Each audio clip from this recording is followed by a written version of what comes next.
सबसे पहले मेरे जीवन के कुल मालिक परम पिता के चरण में मेरा अभिमूल्य प्रणाम। उनके ही लीला सिंगिनी बड़ी माँ के चरण में मेरा अभिमूल्य प्रणाम। उनके ही ज्येष्ठात्मज बड़दा के चरण में मेरा अभिमूल्य प्रणाम। परम पूज्यपाद आचार्य देव के चरण में मेरा अभिमूल्य प्रणाम। सत्संग में उपस्थित सर्वोत्तरीय महोदयगण, मधुर्जो जाजक कर्मिंदो, दम्रिपथ के यात्री दादाओं माताएं और अपत्य स्नेह के छोटे छोटे नन्हे मुन्ने तथा के स्थान में मेरा आंतरिक राव जय गुरु। युग में पुरुषोत्तम इस धरती पर, इस धरनी पर आते हैं। उनके ही लीला के माध्यम से जो जीव इस जगत को सृष्टि किया है, निर्माण किया है, उस लीला को सही सलामत बनाए रखने के लिए उनका ही एक प्रयत्न रहता है। अभी कलयुग का अंतिम वक्त, सब कुछ के चरम में चरम प्रकाश, इसलिए कल्कि है। तो अभी इस कल्कि में यानी ऐसी मुसीबत भी आएगा जो यानी काल एक लड़का यानी बोल रहा था कि ऐसा बारिश होगा जो यानी जहर वाला पानी बारिश होगा, वो पीने के बाद इंसान भगवान की जो सृष्टि हुआ है उसको रहेगा कि नहीं रहेगा कोई यानी अधीन नहीं है, कोई किसी का विचार नहीं है। तो उसी मुसीबत से बचने के लिए युग में भगवान आते हैं और आध्यात्मिक योजनाओं के माध्यम से उनका रक्षण करते हैं। और युग में आकर युगोपयोगी पद्धति देकर उनका सृष्टि सर्वश्रेष्ठ जीव इंसान को बनाए रखने की तरीका उन्होंने कह कर जाते हैं। तो उसी वक्त जब ठाकुर जी आए थे तब विश्व युद्ध शुरू हुआ और भारत का यानी अंग्रेजों का राज चल रहा था। अंग्रेजों को भगाने के लिए भी यानी उनका प्रयत्न चल रहा था। तभी यानी स्वतंत्र आंदोलन में यानी जो शक्तिशाली रहते थे वो लोग यानी अंग्रेजों को मारकर भी यानी विद्रोही कुछ भारत में निर्माण हुआ था। उसी प्रकार यानी बिहार के पटना के एक व्यक्ति थे जिसका नाम था केदार सिंह, वो भी यानी इस आंदोलन में, स्वतंत्र आंदोलन में शामिल होकर यानी लोगों को मारकर, लोगों को लूटकर, यानी अंग्रेजों को लूट यानी मारकर और साधारण धनवान व्यक्ति को लूटकर यानी उनका आंदोलन शुरू कर किया था। और तभी उनका नाम पर यानी अंग्रेज ने यानी एक विरुद्ध केस लगा दिया कि जहाँ भी मिले यानी जिंदा हो या मुर्दा उनका यानी पकड़ना है, केस शामिल करना है। तो उसी वक्त मैंने ऐसे मुसीबत हुआ तो वो केदार सिंह सोचे अभी तो मेरा बचना है और कोई उपाय नहीं है। ब्रिटिश जमाने की बात है। जब ये जैसे भी मिलेगा उन्होंने यानी ट्रेन लूट किया और उसमें अंग्रेज ऑफिसर, बड़े लॉर्ड टाइप एक व्यक्ति थे, वो उनको भी मार भी डाले।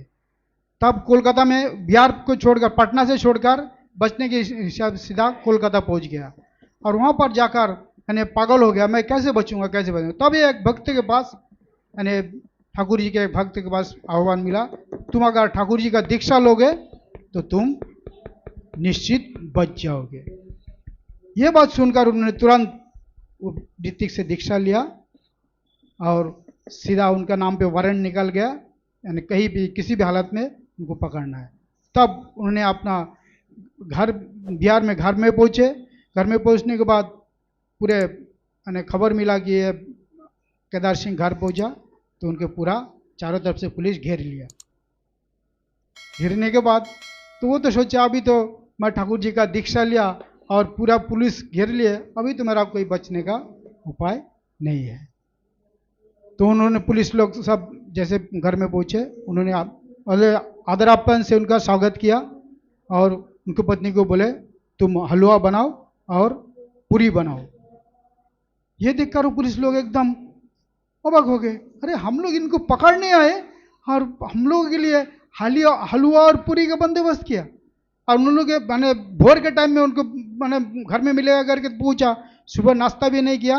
ये आवभगत देखकर उन्होंने सब मस्त आनंद से, अभी तो उनको पकड़ने इसका आवभगत भी हो रहा, तो जैसे ही उन्होंने पूरी सब्जी उनको खाने के, पूरी और हलवा खाने दिया, तुरंत प्रभु का नाम लेते हुए अपना छद्मवेश से घर से पीछे के दरवाजे से निकल गए। अभी पुलिस सब ढूंढ रहा, कहा अरे हम लोग ने तो अवगत किया। तो देखिए यानी प्रभु के युक्ति से उन्होंने बुद्धि उगान दिया, उनको अच्छे से अवगत किया, स्वागत किया और तुरंत उनको से भागने के लिए और सीधा पहुंच गया कोलकाता। कोलकाता पहुंचने के बाद फिर भी वो जिनके पास से दीक्षा लिया था बोले तुम सीधा हिमायतपुर चले जाओ। तब तो उन्होंने क्या किया, अरे कई तो हालत में उन्होंने पेपर में भी सब ये दे दिया, उनका फोटो वगैरह दे दिया, कोई तो पकड़ लेगा। उन्होंने तुरंत क्या किया, अपना कपड़ा बदला, गेरुआ वस्त्र पहन लिया और दाढ़ी भी बढ़ा लिया। कोई उन्होंने उनको पकड़ नहीं सके। और भोर के टाइम में जब ठाकुर जी प्रार्थना करेगा, भोर के टाइम में यानी उन्होंने ठाकुर जी बेचैन हो गए। तब गहरी रात 11 बज गया, 10:30 11 बज गया। तब ठाकुर जी बोल रहे अरे देख कोई आया, भोला सरकार ठाकुर जी के तब परम भक्त थे, कोई आया होंगे देख। बोले ठाकुर जी इतना रात में कौन आएगा? तो बोले जाके देख। तो जाकर देखते हैं कि गेट के बाजू में मनमोहनी धाम के पास वो एक व्यक्ति गिरवा वस्त्र पहन के, बोले ठाकुर जी आए हैं। बोले उनको लाओ। मैंने ठाकुर जी के पास आए, आने के बाद बोले इनको रहने के लिए बंदोबस्त कर दो और आनंद बाजार में जाकर देखो उनका भोजन का कुछ बंदोबस्त होगा। तब बोले अभी 11 बज गया, अभी आनंद बाजार में क्या मिलेगा ठाकुर जी? भोलानाथ सरकार ये ठाकुर जी का आर्गूमेंट कर रहा, बोल रहा। बोले तुम जाओ। तब केदार सिंह को लेकर भोलानाथ सरकार आनंद, तभी आखिरी माने बोला अभी क्या खा मिलेगा। तभी देखते हैं कि वही आनंद जो माने रंधन क्रिया में पंडित थे, वो देखते हैं कि एक पॉकेट में एक जन का खाने लायक है। तब माने रात भर उन्होंने खाया नहीं और प्रभु के नाम से बचने के लिए केदार सिंह अपना जान अर्पण कर दिया कि मैं तो पुलिस से बचूंगा नहीं। और उनको आनंद में भोजन मिलने के बाद पूरे ठीक हो गए। तब बोले कि तुम सवेरे मिलो। ठाकुर जी से मिलते हैं तो बोलते हैं, ठाकुर जी पूछते हैं तुम जो दीक्षा लिया सही सैनिक यानी आप तुम इष्टवृत्ति करते हो? बोले हाँ ठाकुर जी मैं इष्टवृत्ति करता हूँ। बोले उसी को सही ढंग से पकड़े रहो। तो ठाकुर এই জন্য বাণী দিয়েছেন, যতই আসুক আপদ বিপদ যেমনই হোক প্রাণ, इष्टवृत्ति आने ही आने सवार परित्राण। तो ठाकुर जी के पास ऐसे जब ये वाणी के ऊपर उन्होंने बोलने के बाद ठाकुर जी उनको किया, वो सब क्रियाकलाप किया। करने के बाद बोलते ठाकुर जी बोले आपका क्या हुआ? बोले मैं ट्रेन लूट किया और उसमें जो व्यक्ति थे उनको मैंने मर्डर कर दिया, इसलिए मेरा नाम पे केस है और पुलिस मुझे ढूंढ रहा है कहीं भी हालत। बोले तुम हिमायतपुर में पाबना में जाके पुलिस को सरेंडर कर दो। ये बात सुनकर आसपास में जितने भी भक्त है सब ताज्जुब रह गए। अरे तो पुलिस में तो इनको ये कर लेगा, पुलिस केस में होने के बाद इनके तो अत्याचार करेगा। बोले ठाकुर जी ने बोले है तो वो साधारण दाढ़ी वाड़ी सब, तब उनके पास कुछ पैसा भी नहीं था, मतलब अपना कपड़ा बदलने के लिए। तब बोलते हैं कृष्ण प्रसन्न भट्टाचार्य के पास जाकर तुम मांगो तुमको मिल जाएगा। और वो सब लेकर दाढ़ी वाड़ी सब काट के उस्तार पूरा एकदम स्मार्ट बन गया और दूसरे दिन ही जाकर पाबना में न पुलिस को सरेंडर कर दिया। तो यह कहानी बहुत बड़ा होते जा रहा है, इसलिए मैं स्टार्ट करके आगे जाकर पुलिस यानी भोलानाथ सिंह को ही, भोलानाथ सरकार को ही वो तभी वो इनकम टैक्स ऑफिसर थे और उनको बोलते कि ये केस के मामले में तुम ही केस लड़ो। और वो केस बोले ठाकुर जी ब्रिटिश के सामने मैं जाकर क्या बोलूँगा? बोले वहाँ से जैसे सरेंडर किया वहाँ से वो सीधा उनको पटना में भेज दिया। पटना में बोले तुम वहाँ पर जाकर इस केस के पूरे हैंडलिंग तुम करोगे। बोले ठाकुर जी आप बोल रहे हैं, मैं तो कभी ये इस मिलान में गया ही नहीं यार। बोले मैं बोल रहा हूँ। तो ठाकुर भोलानाथ सरकार बहुत ठाकुर जी के एकदम आज्ञाकारी भक्त थे। बोले आपने जब बोले तब जाकर के मैंने कोर्ट यानी पटना में आते हैं और वहाँ पर जो ऑफिसर रहते हैं वो भी देखते हैं भोर में ठाकुर जी का नाम लेकर, वो भी यीशु ख्रिस्ट का ही महान भक्त है। उसके बाद जाकर बोलते हैं आपने ये सरकार को नहीं, केदार सिंह को देखे है, मैंने सुने हैं। बोले हाँ, अभी तो मैं जिला ऑफिसर में जाकर देखता हूँ, लेकिन किसी को खुद तो देखकर लगता ही नहीं कि वो एक आतंकवादी है, विद्रोही है। वो तो प्रभु के नाम पे हर वक्त लगे रहते हैं, और उनका कोई किसी के साथ जो उनके पास रहते प्रभु, उनके पास उसके साथीदार जो रहते उनके सेवा में लगे रहते, तो इनको देखकर तो लगता ही नहीं कि ये ऐसे व्यक्ति है। तो बोले आपने यीशु ख्रिस्ट के नाम सुने हैं? बोले हाँ। तो मैरी मैगडलिन का नाम सुने हैं? बोले हाँ। तो मैरी मैगडलिन ने प्रभु को देखते देखते वो समाज में इतना पतिता थी कि उनको प्रभु के पास जाने के लिए कोई नहीं देते थे, क्योंकि इतना ही समाज परित्यक्ता नारी थी।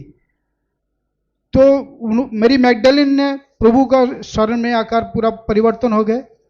ये सुनकर वो अंग्रेज ऑफिसर एकदम ताज्जुब हो गए। बोले आपको कैसे पता लगे? बोले मैं ठाकुर अनुकूल चंद्र जी का भक्त हूँ और इनके जीवनी के बारे में सब कुछ प्रभु यीशु के ही जानकारी भगवान श्री ठाकुर अनुकूल चंद्र के पास भी मिलेगा। ये कहकर उनको आगे जाकर केस के बारे में सब लड़ते हैं, और आगे जाके वही केदारनाथ सिंह बाकायदा एकदम निश्चित बिना दंड मिले वो केस से खलास हो जाते हैं। और उसके पीछे भी और भी उनका बैठक बैठते हैं बड़े बड़े ऑफिसर, अंग्रेजों के ऑफिसर।